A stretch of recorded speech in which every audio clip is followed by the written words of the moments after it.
sertifikam var. Müsahibədən indi çıxsam, müsahibə haqqında evə gedib danışacağım. Sən bu şirinliyinə baxın.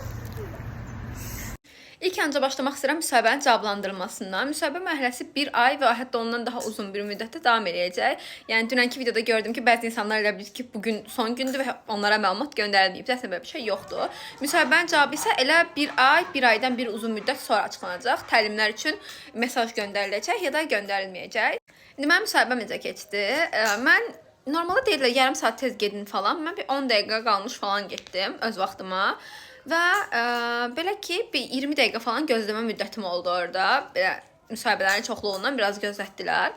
Amma o qədər gülər üzüydülər ki, həm staffın özü, həm də məndən müsahibə götürən xanım. Sözün əsl mənası mən heç kasa bilmədim də özümü.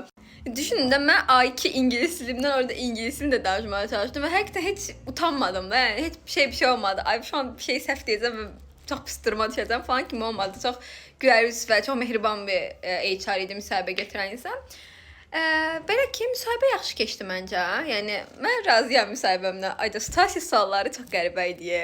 Yəni, sizcə, bir situasiya sual deyir. Deyirəm ki, belə eləyərəm. Deyir, bəs bu olmasa nə edərsiniz? Bəs bu olmasa nə edərsiniz? Bəs bu... Axırda mən belə qaldım, yəni, bilmirəm.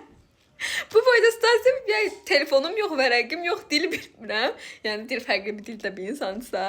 Dil bilmirəm, kömək istəyəcək heç kimim yoxdur, yerimdən çıxa bilmirəm. Lal dilində başa salmadım.